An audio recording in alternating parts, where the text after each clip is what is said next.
ମୋ ନାଁ ହେଲା ଚିତ୍ତରଞ୍ଜନ ବାରିକ, ଜିଲ୍ଲା ବାଲେଶ୍ୱର, ଘର ବଡ଼ପୋଖରୀ। ହେଇଛି ବୋଲି ସ୍ତ୍ରୀକୁ ଖୋଜିବା ପାଇଁ ଆସୁଛି। ଦୀର୍ଘ 2 ବର୍ଷ ହେଲାଣି ସେ କୁଆଡ଼େ ପଳେଇଛି, ଯେଉଁଟା ଆମେ ତାକୁ ଖୋଜୁଛୁ, ତାକୁ ଖୋଜିବା ପାଇଁ ଆସିଛି। ଥାନାରେ ମିସିଂ କେସ୍ ଦିଆହେଇଥିଲା, କିଛି ଫଳାଫଳ ପାଇଲେନି। କୋର୍ଟରେ ବି କିଛି ଫଳାଫଳ ମିଳିଲାନି। ଯେଉଁଟାକି ଅସୁବିଧା 2 ବର୍ଷ ହେଲା ବୋଲି ଅସୁବିଧା ସ୍ୱାମୀ ସ୍ତ୍ରୀ ଭିତରେ ଛୋଟ ସାମାନ୍ୟ କଳି, ଯେଉଁଟାକି ବଡ଼ ଇସ୍ୟୁ ହୁଏ। ତ ସିଏ ମୋତେ ପ୍ରତ୍ୟେକ କଥାରେ ମିଛ କୁହେ, ଯେଉଁଟାକି ମୁଁ ଜାଣିବାକୁ ପାଇଲି ସତ ଜାଣିବାକୁ ପାଇଲା ପରେ ମୁଁ ପଚାରିବାରୁ ସେ ସେଠୁ ରାଗିକି କୁଆଡ଼େ ପଳେଇ ଯାଇଛି। ମିଛ ସେଇଟା ମୁଁ ଜାଣିବା ସାର୍, ମୁଁ ଦେଖିନାହିଁ କେମିତି ଜାଣି। ତ ଏଇଆ ଯେ ଯେତେବେଳେ ଆମେ ଆକ୍ଚୁଆଲି ଲଭ୍ ମ୍ୟାରେଜ୍ କରିଛୁ, ଭଲ ପାଇକି ବାହା ହେଇଛୁ। ସେ ମୋତେ କହିଲା ମୋର ଗାଡ଼ି ଆକ୍ସିଡେଣ୍ଟରେ ମୋ ଗୋଡ଼ 2ଟା ଚାଲି ଯାଇଛି, ମାନେ ହ୍ୟାଣ୍ଡିକ୍ୟାପ୍ଟ ଅଛି, ଯେଉଁଟା ବର୍ତ୍ତମାନ ସେ ଜନ୍ମରୁ ହ୍ୟାଣ୍ଡିକ୍ୟାପ୍ଟ। ଆଜ୍ଞା ଏଇଟା କେତେ ବଡ଼ ମିଛ ଆଜ୍ଞା, ଗୋଟେ ପିଲାର ଲାଇଫଟାକୁ ବରବାଦ କରିବା ପାଇଁ। ମୁଁ ତାଙ୍କ ଘରକୁ ଯାଇଥିଲି ବୋଲି ତ ସତଟା ଜାଣିବାକୁ କହିଲେ ସେ ଜନ୍ମରୁ ହ୍ୟାଣ୍ଡିକ୍ୟାପ୍ଟ। ମୁଁ କହିଲି ତା ବୋଉ କହିଲା ତା ମା ଏଇ ତ, କିନ୍ତୁ ସିଏ କହିଲା ମୁଁ 6 ମାସରେ ଯେତେବେଳେ ଥିଲି ମୋ ବୋଉ ମରିଯାଇଛି। ଆଜ୍ଞା ଆପଣ ଗୋଟେ ଯିଏ ପୁଅ ହଉ ଆଇଦର ଝିଅ ହଉ, ଯିଏ ବି ହଉ, କେହି ନିଜ ମାଆକୁ କେବେ ମାରିପାରେ କି? ଯେ ପିଲାକୁ ଆଜି 2 ବର୍ଷ ହେଲା ଛାଡ଼ିକି, ରିସେଣ୍ଟ ମୋ ପୁଅର ଏପ୍ରିଲ 3 ତାରିଖରେ ଜନ୍ମଦିନ ଗଲା, ଗୋଟେ ଫୋନ୍ ବି କରିବାର ନାହିଁ। ମୁଁ ଏଠି ପୁଅ ଯେତେବେଳେ ରୋଡ଼ ସାଇଡ଼ରେ ବାଲିରେ ଖେଳିଲା ମୋତେ ଭଲ ଲାଗିଲାନି। ମୋତେ ସେ ଯେଉଁ ଜାଗାରେ ରହୁଥିଲା ସେ ଗୋଟେ ସନ୍ଦେହଜନକ ଜାଗା, ମୋତେ ଭଲ ଲାଗିଲାନି। ମୁଁ କହିଲି ଅନ୍ୟ ଜାଗାରେ ଆମେ ରହିବା ନାହିଁ। ମୋତେ କହିଲେ ମୋର ଗାଡ଼ି ଆକ୍ସିଡେଣ୍ଟ ହେଇଛି। ମୋତେ ଏଇ କଥା କହିଲେ କି ମୋର ଗାଡ଼ି ଆକ୍ସିଡେଣ୍ଟ ହେଇଛି। ତ ସେଇଟା ମୁଁ କେମିତି ଜାଣିବି? ଯେହେତୁ ମୋ ସ୍ତ୍ରୀ ମୋତେ ସତ କଥା କହୁଥିବ ନା। ମୁଁ ଜଣକୁ ଭଲ ପାଇଛି, ସେ ସତ କହୁଛି ମିଛ କହୁଛି ସେଇଟା ସିଏ ଜାଣିଥିବ। ପିଲା ବହୁତ ଖୋଜୁଛି ବୋଲି ତ ମୁଁ ଆଜି ଥାନାର ଦ୍ୱାରସ୍ଥ କି କୋର୍ଟରେ ଦ୍ୱାରସ୍ଥ। ଏବେ ବି ତାକୁ ସନ୍ଦେହ କରୁନାହିଁ, ଏବେ ବି ମୋ ପ୍ରତି। କିନ୍ତୁ ଯେଉଁଟା ନ୍ୟାଚୁରାଲ୍ ଟ୍ରୁ ଫ୍ୟାକ୍ଟ ଜିନିଷଟା, ସେଇଟା ତ ଆମେ କହିପାରିବା ନା। ରାତି 12ଟାରେ ଜଣେ ଫୋନ୍ରେ କଥା ହେଉଛି, କାହା ସହିତ କଥା ହେଉଛି ନା ବାପା ସହିତ କଥା ହେଉଛି। ତ ଠିକ୍ ଅଛି, ସ୍ୱାମୀ ହିସାବରେ କ'ଣ ମୋର ଫୋନ୍ଟା ଦେଖିବାକୁ ମନା କି? ନା ମୋର ଅଧିକାର ନାହିଁ, ନା ମୁଁ ଦେଖିପାରିବିନି, ନା ମୋର ଭୁଲ? ମୁଁ ମାଗିଲି ଫୋନ୍, ମୋତେ ନ ଦେବାର କାରଣଟା କ'ଣ? ତାହେଲେ ତୁମ ମନ ଭିତରେ ତୁମେ ସନ୍ଦେହ ମୋତେ ବଢ଼େଇଲ।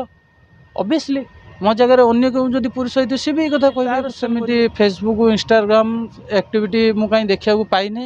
ମେ ବି ଯଦି ମୋତେ ଲୁଚେଇକି କରୁଥିବ ସେଇଟା ତ ମୁଁ ଆଜ୍ଞା ଯେଉଁଟା ଦେଖିନାହିଁ। ମୁଁ ତା ଆକାଉଣ୍ଟ ମ୍ୟାକ୍ସିମମ୍ ଟାଇମ୍ରେ ମୋ ଆଇଡ଼ିରେ, ଯେଉଁଟାକି ଆଜି 10-12 ବର୍ଷ ହେଇଗଲାଣି ମୋର ଗୋଟେ ଆଇଡ଼ି, ସେଥିରେ ସିଏ ସବୁ ୟୁଜ୍ କରୁଛି, ଯେଉଁଟାକି ମୋ ଫେସବୁକ୍ ତା ଫଟୋ ଅପଲୋଡ଼ ଅଛି, ସବୁ ଅଛି, ଆମ ଫ୍ୟାମିଲିରେ ସବୁ ରହୁଛି।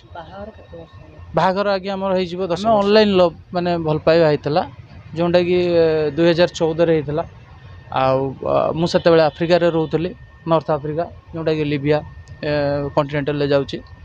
ତ ସେଠି 6 ବର୍ଷ ରହିବା ଭିତରେ ଆମର ଭଲ ପାଇବା ହେଲା।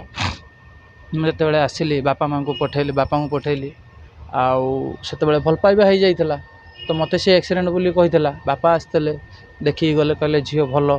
ଆଉ ମୁଁ ଦେଖି ନାହିଁ ସେ ଭଲ କି ଖରାପ, କିନ୍ତୁ ମୁଁ ଝିଅକୁ ଦେଖିଛି, ଫେସ୍ଟା ପ୍ରପୋଜ୍ କରିଥିଲି। ମାନେ ମୁଁ କହିପାରିନଥିଲି ସାମ୍ନାରେ। ମୋ ମାଉସୀ ପୁଅ ଜଣେ ହେବେ, ମାନସ ପୋଥାଳ ବୋଲି, ସେ ଆଉ ତ ଏ ଦୁନିଆରେ ନାହିଁ।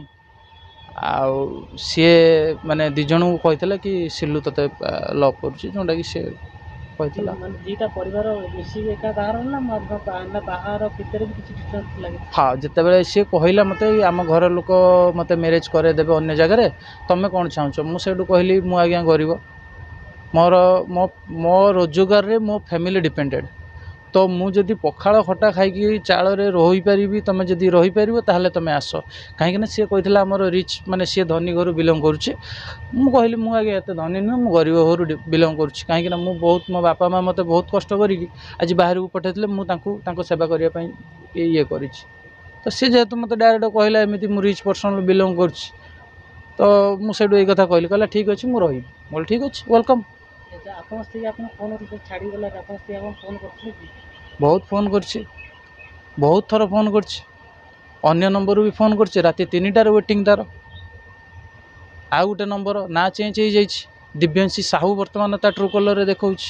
ସେ 3ଟା ଆଇଡ଼ିରେ, ମାନେ ତା'ର ବାପା ନାଁ ହେଉଛି, ତା ନାଁ ଅଗ୍ନିଶିଖା ପଟ୍ଟନାୟକ ଆଧାର କାର୍ଡ଼ରେ, ବାପା ନାଁ ପଦ୍ମଚରଣ ରାକେଶ ପଟ୍ଟନାୟକ, କିନ୍ତୁ ଗାଁରେ ପଦ୍ମଚରଣ ସୁବୁଦ୍ଧି।